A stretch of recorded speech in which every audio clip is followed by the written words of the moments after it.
अस्सलाम वालेकुम। Welcome to agenda CSS. मैं हूं सकलैन जमल और आज हम बात करेंगे डिस्क्रिप्टिव टेस्ट के हवाले से। काफ़ी सारे लोग कह रहे थे जी कि टाइम को मैनेज कैसे किया जाए डिस्क्रिप्टिव टेस्ट में, उसको क्या तरीकाकार है और इसके अलावा एग्ज़ाम डे के लिए टिप्स आपकी क्या हैं, या किस तरह से पेपर को मैनेज किया जाए, किस तरह से लिखा जाए, पहले करंट अफेयर्स करें, पहले पाकिस्तान अफेयर्स करें, पहले ऐसे करें या ऐसे को एंड पे करें। तो इन सारे सवालों के आज हम जवाब देंगे आपको जी, और इंशाल्लाह you will be a lot more clear about it. बात यह है कि डिस्क्रिप्टिव टेस्ट में परफॉर्म करना आपके लिए बहुत ज़्यादा इंपॉर्टेंट है, गिवन दैट कि चाहे आपने स्क्रीनिंग में 90 नंबर भी लेकर पास किया है ADFI या इंस्पेक्टर FI, वो फिर भी कोई मैटर नहीं करेगा if you fail in descriptive test या if you are below the par in descriptive test. जाहिर है कि 40 से ऊपर वाले पास हैं, लेकिन अगर आपके 41 42 हैं, आप फिर भी जो है लिस्ट का हिस्सा नहीं बनेंगे, क्योंकि ज़्यादातर लोगों के 45 50 55 के अराउंड मार्क्स होंगे। तो आपको अच्छा पेपर अटैम्प्ट करना चाहिए, और उसके हवाले से टिप्स एंड ट्रिक्स हैं, कुछ कुछ मेरी हिदायत हैं जो मैं अपने पर्सनल एक्सपीरियंस से 3 दफ़ा डिस्क्रिप्टिव टेस्ट बल्कि 4 दफ़ा या 5 दफ़ा आई थिंक दे चुका हूँ मैं। तो उन सब की बेस पे मैं आपको देने जा रहा हूँ। एक MOD का मैंने दिया है जो कि मेरा पास है, उसके अलावा पहले ADFA का पास था, और रिसेंटली 2 3 और भी मैंने डिस्क्रिप्टिव टेस्ट दिए। तो स्टार्ट करते हैं जी। आज की वीडियो आपके लिए बहुत ज़्यादा इंपॉर्टेंट है, इसको आप एग्ज़ाम डे टिप्स के हवाले से देख सकते हैं, या फिर आपके जहन में जनरल कन्फ्यूजन होती हैं कि मैंने अगर प्लान करना है अपना, like I have to plan for my exam, कि मैं उधर किस जहनीत से जाऊँ, किस माइंडसेट के साथ जाऊँ कि मैं उधर जाके कितने पेजेस का आंसर लिखूँगा, कितने पेजेस का ऐसे होना चाहिए, कितना टाइम मैंने किसको देना है, ये सारा कुछ मैं आपके साथ डिस्कस करने जा रहा हूँ। सो फर्स्ट प्रायोरिटी आपकी होनी चाहिए जी कि आपने पेपर को कंप्लीट करना है। ठीक है जी, पेपर को कंप्लीट करना इज़ वेरी इंपॉर्टेंट। बाकी कुछ हो ना हो, लेकिन एटलीस्ट आपका पेपर कंप्लीट होना चाहिए। बेहतर है कि आपका पेपर बहुत अच्छा हो, सारों से आउटस्टैंडिंग हो, तो वो आपको जहाँ 41 42 या 45 पास करना है, उधर से वो आप हो सकता है 60 65 तक चले जाएं। ठीक है जी, ऐसे लोग मैंने देखे हैं जो 62 65 के अराउंड मार्क्स लेते रहे। सो पहली प्रायोरिटी है कि आपने पेपर को अटेम्प्ट करना है, फुली अटेम्प्ट करना है, और सबसे अच्छी चीज़ ये है कि अगर आप कर सकते हैं तो सारे के सारे क्वेश्चन आपके पूरे हों, सारे के सारे क्वेश्चन अच्छे हों, और उनमें रेफरेंसेस अच्छे हों, ऐसे आपका कंप्लीट हो, रेलिवेंट हो। ठीक है जी। सो एक्ट वाइजली कि आपने पेपर कंप्लीट करना है, ये ना हो कि आप सिर्फ पहले 2 3 सवाल जो है वो अच्छे करके फिर आप कहें कि बाकी सारे की खैर है, बाकी सारा जाए भाड़ में। तो आई कैन गारंटी यू कि इस तरह का बंदा पास नहीं हो सकता। Very rarely one can pass in this manner. अच्छा जी, स्टार्ट फ्रॉम द ऐसे, give it it's due time. बात यह है कि अगर आप ऐसे को एंड पे रखते हैं तो वो आपके लिए प्रॉब्लमेटिक हो सकता है, क्योंकि हम लोग अक्सर ऐसे करते हैं कि करंट अफेयर्स या पाकिस्तान अफेयर्स के क्वेश्चंस जो हैं उनको लिखते लिखते वी गेट कैरिड अवे, और फिर हमें पता नहीं चलता और वक्त गुजरता जाता है। 35 40 मिनट का एक क्वेश्चन हमने कर दिया, एक 30 35 का कर दिया, तो 10 15 20 मिनट जो है आहिस्ता आहिस्ता माइनस होना शुरू हो जाते हैं। तो एंड पे यही नतीजा निकलता है कि आखिरी 30 35 मिनट रह जाते हैं ऐसे लिखने के लिए। उसके फिर आपने आउटलाइन भी बनानी है, ब्रेनस्टॉर्मिंग करनी है, एंड पे ऐसे लिखना भी हो तो 4 5 पेजेस का आपने ऐसे लिखा होगा। That will not be enough to impress the examiner, या फिर जो उसको कायल करने के लिए कि मैं एक अच्छा स्टूडेंट हूँ। वो कहेगा कि जी इसको टाइम मैनेज करना नहीं आया, so how can I pass this person. So start from the essay. If you write 950 plus words, it can take almost 75 minutes. आपने अगर essays तैयार किए हुए हैं तो फिर आपको ऑलमोस्ट 75 मिनट्स लग जाएंगे, यानी कि 1 घंटा 15 मिनट तक आप अप्रोक्सीमेटली अपना ऐसे मुकम्मल कर चुके होंगे। फिर आप अगले क्वेश्चन की तरफ जा रहे होंगे, मे बी 5 7 मिनट ऊपर नीचे लग जाए। That all depends on your speed, that all depends on the ऐसे कि आप ऐसे कर कौन सा रहे हैं, उसमें आपको ज़्यादा सोचना पड़ रहा है या आपके रेडीमेड आर्ग्यूमेंट्स है और आपने उसको फ्लो में ही सारा लिख दिया है और आप नेक्स्ट पेज चले गए। ठीक है जी। सो ऐसे की तैयारी जो है वो इस पे खैर मैं नेक्स्ट वीडियो में बात करूँगा, सारे सेक्शंस पे अलग-अलग हम बात करेंगे कि ऐसे को किस तरह तैयार करें। मेरी जो रिकमेंडेशन है 2 4 टिप्स मैं आपको दूंगा हर एक सेक्शन के हवाले से। में भी छोटी सी वीडियो होगी वो भी, but that will be helpful for you in preparation phase. ये आपकी पेपर अटेम्प्टिंग के बारे में लास्ट डे टिप्स के कह सकते हैं आप, या फिर आपको जो आपने अपना जहन जो बना के जाना है कि मैंने कितने पेजेस का क्या लिखना है, उसके बारे में। ठीक है जी। अच्छा जी, the first answer book has long pages. अगर आपने एफपीएससी के टेस्ट दिए हुए हैं या सीएसएस आपने स्पेसिफिकली अटेम्प्ट किया है तो आपको पता होगा जी कि सीएसएस की जो आंसर शीट है दैट इज़ कंपैरेटिवली लेंथियर, वो लेंथ में लंबी है ऊपर से नीचे, ठीक है जी। हाइट कह लें आप उसको, लेंथ कह लें, जो भी है। तो उसमें ऑलमोस्ट 29 लाइन्स पर पेज होती हैं, और अगर आप नीचे से 2 लाइनें छोड़ देते हैं तो फिर भी आप 27 लाइनें उस पर लिख सकते हैं। तो उस शीट को थोड़ा सा वाइजली आपको यूज़ करना चाहिए। अगर आप उसके ऊपर करंट अफेयर्स के या पाकिस्तान अफेयर्स के क्वेश्चंस करना शुरू कर देते हैं तो इट इज़ पॉसिबल कि आपके जो आपके नेक्स्ट शीट्स के ऊपर 6 पेजेस या 7 पेजेस पे आंसर आना था वो इस पे शायद 4.5 या 5 पे आ रहा होगा। तो आप थोड़े से घबरा जाएंगे कि 6 पेजेस का मेरा आंसर नहीं हो रहा तो मैं कहाँ जाऊँगा या जाऊँगी। तो बेहतर है कि आप इस शीट के ऊपर आप ऐसे स्टार्ट करें। अच्छा, इसमें हमारी जो शीट थी उसमें सिर्फ 13 पेजेस थे, सो उसमें से 10-11 के राउंड, मेरे ख्याल में 10 के राउंड ऐसे पे चले गए थे। फिर आखिरी 2 पेजेस पे मैंने सवाल शुरू कर दिया। 13th पेज जो था वो मैंने रफ के लिए रखा हुआ था। तो while the extra sheets are shorter, around 24 to 25 lines per page, और उसमें से भी अगर आप 2 लाइनें नीचे वाली निकाल देते हैं तो 22 to 23 लाइन्स आप लिख सकते हैं। तो आप देख सकते हैं कि 5-6 लाइन्स का जो गैप है ये आपके लिए बहुत मैटर कर सकता है आपके लेंथ ऑफ द आंसर को बनाने में, ठीक है जी। सो बेहतर है कि आप पहले ऐसे को अटेम्प्ट कर लें, फिर बाद में आप दूसरे क्वेश्चंस के ऊपर आ जाए। ऐसे कैन टेक 9 to 11 पेजेस। मेरा ऐसे जो है वो 10 पेजेस पे गया था, ऑलमोस्ट 10 पे जाकर ख़त्म हो गया था। तो सो अटेम्प्ट ऐसे first, this way your other questions will also look lengthy because of page length.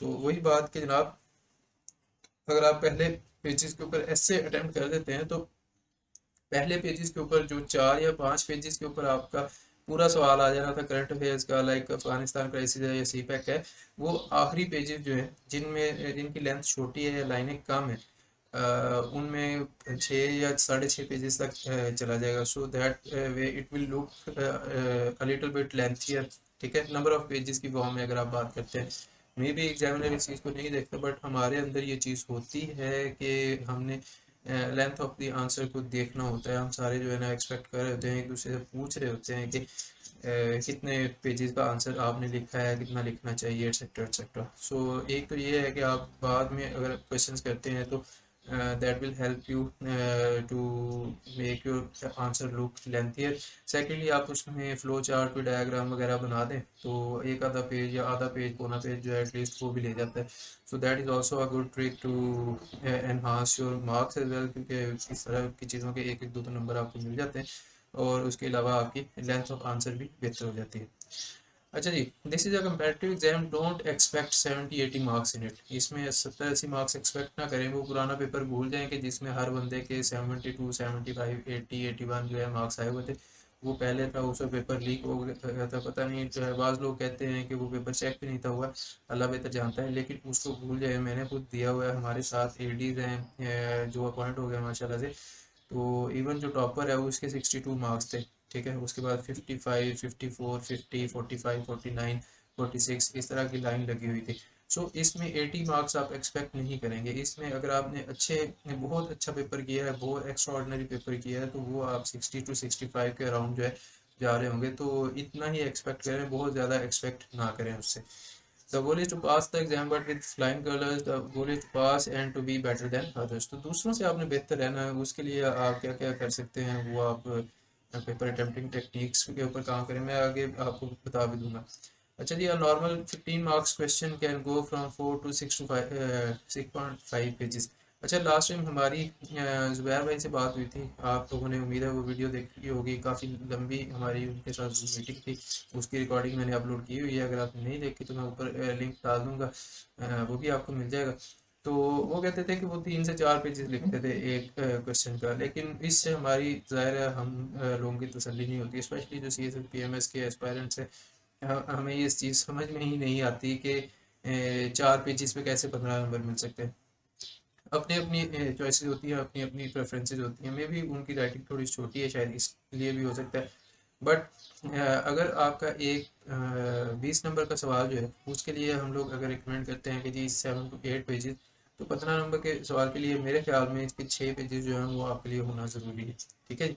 So in that context मैं कहता हूँ कि आप 5 to 6 पेजेस जो हैं एटलीस्ट लिखें। 4 to 6 भी चल सकते हैं अगर आपके पास टाइम कम है या आप स्लो राइटर हैं या फिर आपकी राइटिंग छोटी है, लेकिन 4 to 6 पेजेस या 5 to 6 pages sorry for a normal hand writing.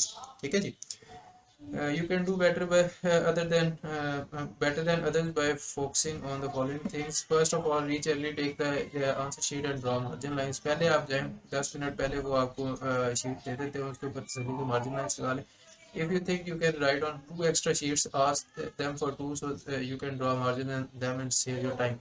मैंने ऐसा किया था कि दोनों पेपरों में, इंस्पेक्टर वाले में भी और एडी वाले में भी, मैंने उनको कहा था जी कि 2 शीट्स दे दें ताकि मैं उनके ऊपर मार्जिन लाइन इकट्ठी लगा लूँ और मेरा टाइम बच जाए. बार बार स्केल उठाना और लगाना जो है वो शायद आपको इंटरप्ट भी करता है, ट्रेन ऑफ थॉट और आपकी डिस्टर्ब होती है. सो बेहतर है कि आप 2 शीटें ले लें. अगर वो कहें जी कि इकट्ठी शीटें नहीं दे सकते, आप उनसे कहें थोड़े से फासले वाली दे दें, 2-3 शीटें छोड़ के दे दें. वो अकोमोडेट कर लेते हैं, हमें तो कर दिया था एटलीस्ट. अच्छा, keep a decent and clean handwriting, there should be no mess और कटिंग्स इन इट. आपने पेपर में कटिंग्स बहुत ज़्यादा नहीं करनी. जो मैसी पेपर होगा, गंदा पेपर होगा, एग्जामिनर का दिल नहीं करता वो चेक करने को. वो अगर ठीक है यार, जैसा भी है लिखा हुआ है ओके है, अच्छा स्टूडेंट है, बट स्टिल कटिंग हुई है, this is a messy person, I don't want to give him too many marks. Sorry about the background noise, बाहर गली में या शायद साथ वाले लोगों की आवाज़ें आपको आ रही होंगी, बट क्या कर सकते हैं, दिस इज़ लाइफ. अच्छा जी. Use blue black pens, blue black markers and cut markers for writing. आप अगर तो आपकी ये प्रैक्टिस है तो ये बहुत अच्छी चीज़ है कि आप 2 तरह के मार्कर्स और 2 तरह के पेन्स यूज़ करते हैं. मे बी आप पेन से मेरी मुराद चाहे आप फाउंटेन पेन से लिखते हैं या फिर पॉइंटर से लिखते हैं या फिर जेल पेन से लिखते हैं, वो आपकी चॉइस है. मैं ब्लू फाउंटेन पेन से लिखता हूँ और ब्लैक मेरे पास पॉइंटर होता है, और ये दोनों मेरे पास ब्लू और ब्लैक मार्कर्स जो हैं वो होते हैं. और कट वाला मार्कर भी होता है. कट वाला मार्कर जो है उसको मैं एक्चुअली अंडरलाइनिंग के लिए यूज़ करता हूँ, क्योंकि मेरी कट वाले मार्कर के साथ राइटिंग ठीक नहीं है, एटलीस्ट अभी तक ठीक नहीं है. मे भी मैं उसके ऊपर थोड़ा काम कर लूँ. अच्छा, focus on paper attempting techniques. Paper attempting techniques का मैंने आपको बता दिया है कि आप ये नीचे लिखे हुए हैं, draw flow charts, diagrams, timelines, उनको ड्रॉ करें. इसी तरह जो आपकी हेडिंग है वो थोड़ी सी एक्सप्लेनेटरी हो तो वो ज़्यादा बेहतर है. फिर नंबर ऑफ़ पॉइंट्स जो हैं वो, या फिर जो आपकी हेडिंग्स हैं वो वाज़ेह नज़र आनी चाहिए दूसरे कलर में, चाहे वो ब्लैक मार्कर से है या फिर ब्लैक पॉइंटर से. और जो रेफरेंसेस हैं वो दें आप अपने क्वेश्चन में, कि आप इकॉनमी वाला कह रहे हैं, आप एस अकबर जैदी का रेफरेंस दे रहे हैं, आप डेमोक्रेसी के बारे में अगर बात कर रहे हैं तो आप किसी भी और का दे सकते हैं. अब मेरे जहन में इस वक्त तो नाम नहीं आ रहा है. विल ड्यूरैंड का दे सकते हैं या फिर फ्रांसिस फुकुयामा का दे सकते हैं. That all depends on the question की टाइप क्या है या किस तरह का. टाइम मैनेजमेंट के बारे में बात करते हैं. आपको पता है कि सारे लोग पूछते हैं कि कितने मिनट में आप ऐसे करते हैं, कितने मिनट में एक क्वेश्चन करते हैं. तो ये मेरी टाइम मैनेजमेंट की टेक्निक है जिसको मैंने फॉलो भी किया था, और अल्हम्दुलिल्लाह आखिरी 5 मिनट मैंने वाकई ही बचा लिए थे for underlining and tagging the sheets. ये मैं आपको सच बता दूँ, देयर इज़ नो एग्जैजरेशन. आप ऐसे करेंगे 75 मिनट्स मैक्सिमम है. ठीक है. 1 घंटे 10 मिनट का मैं रिकमेंड करता हूँ कि 70 मिनट्स तक आपका ऐसे हो जाना चाहिए. नहीं भी होता फिर भी आप 75 मिनट्स ले लें, आप 80 मिनट्स तक ले लें. ऐसे को अच्छा करें. ऐसे इज़ द मेन थिंग कि जिसने आपका इंप्रेशन बनाना है कि हाँ ये अच्छा स्टूडेंट है, प्रॉपर ऐसे लिखा है, प्रॉपर आउटलाइन बनाई है, सारे को अच्छी तरह से कंक्लूड किया है. सो ये स्टूडेंट तो अच्छा है, चाहे वो आपको उसमें से 20-22 नंबर क्यों ना दे, लेकिन वो उसका जो इम्प्रेशन है, उसका जो इम्पैक्ट है, वो आपके अगले क्वेश्चंस के मार्क्स में भी 1-1 2-2 बेहतर कर देगा as compare to other people, कि जिन्होंने ऐसे आधा छोड़ दिया हुआ है तो उनको अगले क्वेश्चन में भी मार्क्स कम ही मिलेंगे. ठीक है जी. और 15 नंबर का क्वेश्चन जो है तो उसको आप 25 मिनट मैक्सिमम देंगे. ठीक है. टाइमर लगा के हल करें, इसकी थोड़ी सी प्रैक्टिस कर लें, क्योंकि ये चीज़ ऑब्जर्व नहीं होती, मुश्किल हो जाती है. एक दफ़ा आप अपने क्वेश्चन जो है उनकी ब्रेनस्टॉर्मिंग करके अपने रफ शीट के ऊपर उनकी मेन हेडिंग्स वगैरह लिख लें कि आपने उनमें क्या क्या लिखना है. बाकी आप उसमें फिल इन कर सकते हैं. आपको बाद में उसके ऊपर सोचना नहीं पड़ेगा. और आखिरी 5 मिनट जो हैं वो एंड पे करेक्शंस और अंडरलाइनिंग और टैगिंग ऑफ शीट्स वगैरह के लिए रख लें. तो इससे आपकी टाइम मैनेजमेंट बहुत अच्छे तरीके से हो जाएगी. या आपकी एग्जैक्टली 3 घंटे बनते हैं जी. अगर आप 25 को 4 से मल्टीप्लाई करते हैं तो वो आता है जी 100, और 75 प्लस 5 जो है 80. 180 इज इक्वल टू 3 आवर्स. तो 3 घंटे में ही आपने पूरा पेपर करना होता है. So I hope that this will help you in your descriptive tests, not only of ADFIA and Inspector FIA, but also of other posts in FPSC exams, क्योंकि descriptive test ज़्यादातर होते ही FPSC के हैं। जो PPSC के हैं या जिनमें पैटर्न दूसरा है उनमें वेरी कर सकता है आपका जो टाइम मैनेजमेंट है वो भी वेरी करेगी, उनमें आपकी स्ट्रेटजी भी वेरी करेगी कि आपने पहले कौन सा क्वेश्चन करना है, बाद में कौन सा करना है। सो उसको प्लान करना आपके अपने ऊपर है। बाकी उम्मीद है कि आपने पिछली वीडियो देख ली होगी जिसमें ADFIA का पेपर मैंने आपके साथ डिस्कस किया था। अगर नहीं देखी तो उसमें उसका लिंक आपको अगेन ऊपर मिल जाएगा, आप उधर जाके ADFIA के पेपर भी देख सकते हैं। उस पर मेरा एनालिसिस थोड़ा सा कुछ थोड़ी बहुत टिप्स एंड ट्रिक्स, और बाकी नेक्स्ट वीडियो में इंशाल्लाह मिलते हैं। उसमें मैं आपको बताऊंगा कि इस पेपर के लिए या फिर इस सिलेबस के हवाले से आपको प्रिपरेशन किस तरह से करनी चाहिए, प्रिपरेशन स्ट्रेटजी क्या होनी चाहिए। तो मिलते हैं बाद में। टेक केयर, अल्लाह हाफिज़।